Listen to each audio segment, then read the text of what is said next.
Hello, ladies and gentlemen. Hope you're having a great and wonderful day. Well, we have some crazy and interesting news, at least what comes down to Chicago. Because Chicago is a hellscape. It is a place to die, it is a place to get shot, it is a place to get robbed. And obviously here, we're going to have Brandon Johnson explain to us that they don't need to have cops, it needs to be defunding. Now, granted, this was before he was even a police officer from the mayor, but you get the drift. Take a look. Rioting and organized looting last night, and you're calling to defund the police. Explain that. Yeah, what we're seeing is obviously an outbreak of incredible frustration and anguish that communities that have been isolated through poverty over generations. And what we have is sort of a typical, very standard, quite frankly, a very tired response to the regularly scheduled pandemic, which is structural racism. And that response has been to increase police presence that has not led to anything of substance to secure communities and to make communities whole. And Seconds. You're looking at Illinois Auto Repair in Logan Square, the business targeted by armed robbers Saturday. Take a look. You see two people in hooded sweatshirts run up to the business, guns in hand. The owner tells me they said, "Don't move and give me all of your money." They got away with a lot of it in less than a minute. More than $3,000 from the three men they robbed here. Those three men, a co-owner of the business, a family friend, and a customer.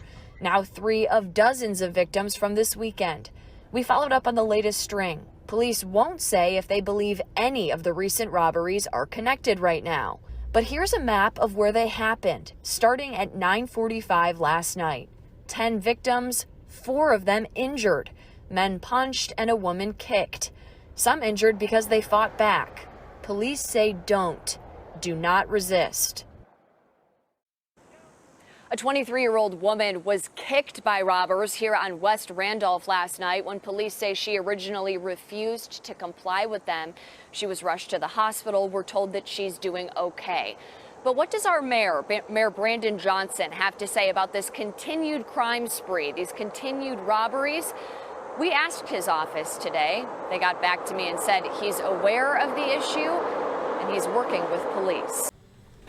What is he doing about it? That's a very good question, because I don't think he's really doing anything about it. Instead, this man would gladly say, like, "Oh, we need to fund the police," and when the youth do come and rob things and attack things and stuff like that, he says like, "Oh, we just can't call them bad names. They can't call them robbers. We can't call them criminals. They need to be spoken to more nicely." Well, in a hilarious and ironic twist, apparently one of the reporters in Chicago got attacked while doing a report by that. So, it seems to be going quite well, Johnson, that everything that you've been saying so far has been really helping the city. Alerts in the same neighborhood, and in one case, a man is shot. Anita Padilla is tracking an increase in violent robberies for us this morning. Good morning, Anita. Good morning, Sylvia. These attacks are just crazy. So you're somebody just walking on the street, a car pulls up, people jump out, and you are ambushed. I mean, basically, that is what we're talking about here.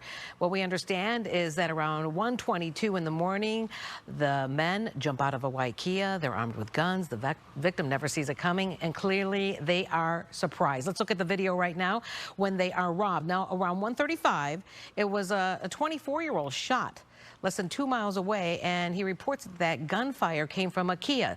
So what's going on here is for weeks we have seen a surge in these overnight robberies. In fact, this week alone, there were more than a dozen of these cases with a concentration in the northwest and the west side of the city.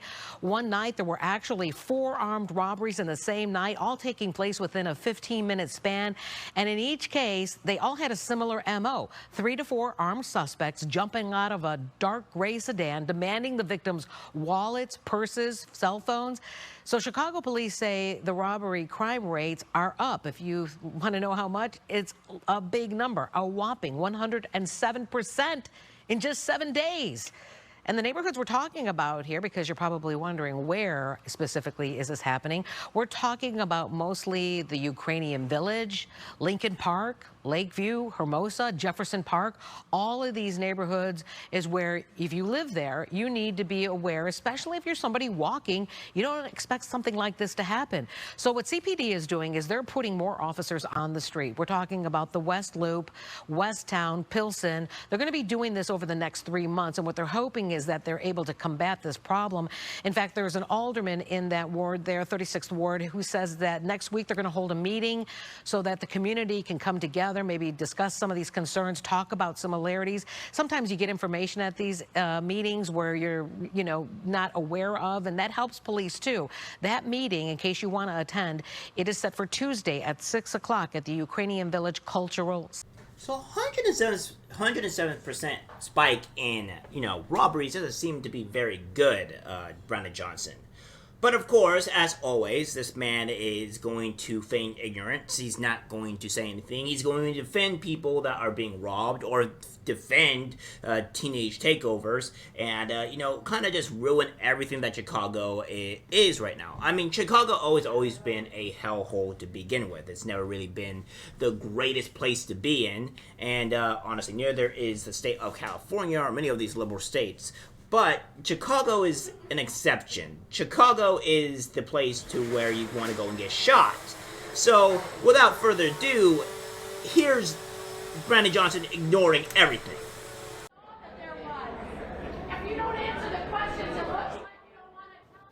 Chicago's interim police superintendent pulled from the mic by the mayor while answering questions about gunfire at Sox Park Friday night. So tonight we're learning that a Chicago public school teacher is at the center of that investigation. Natalie is standing by. She's got the latest. Right. A press conference about the shooting today lasted only 6 minutes. It was abruptly ended as reporters asked interim superintendent Fred Waller about the teacher who was injured in the shooting. And Chicago Public Schools confirm a CPS teacher was indeed shot at Friday night's Sox game.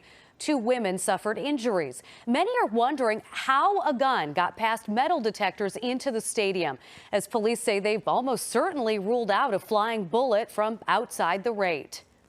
It's coming from outside is something that we've almost completely dispelled, but we're still looking at every avenue. It's still under investigation. Something from inside, it could have happened that way, but we're looking at every avenue. The shooting happened in the 4th inning, and despite not knowing where the bullet came from, Sox top brass opted against stopping the game. Police saying they did not believe safety was at risk, and still tonight, no one is saying who brought a gun into that park. Scott? So, yeah, in other words, we're having, the great Brandon Johnson flee and run and avoid questions. This is something that a lot of these people do, and Jean Pierre, or whatever you call her name, you pronounce her name, is a master at this. These people will put up policies that, will destroy your communities and such and stuff like that, and then when they have very important questions to answer, they'll run away. They will feign ignorance and not try to give you the true information or what they're actually going to do about it. And then behind their little desks, snickering and laughing at you, they will then still promote policies and do policies that will be at your disadvantage. But again, this is something that the Chicagoans need to understand, that they actually voted for this. How they did not see this guy was going to do this and cause massive harm and massive issues is beyond me. It's almost like you guys get what you deserve. Again, we can say that, like, oh, this is being mean to the voters or whatever. It's like, well, what else do we say? Do we say that, like, oh, well, you're not the problem? You didn't cause this? Again, the fact of the matter is that Chicago is in a downfall, a massive downfall, and it's not going to recover anytime soon, even if you get somebody good in place.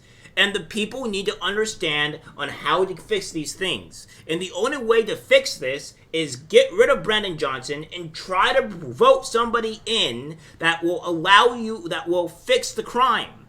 And so far, you had Beetlejuice that was there, and then you had Brandon Johnson, which is even worse.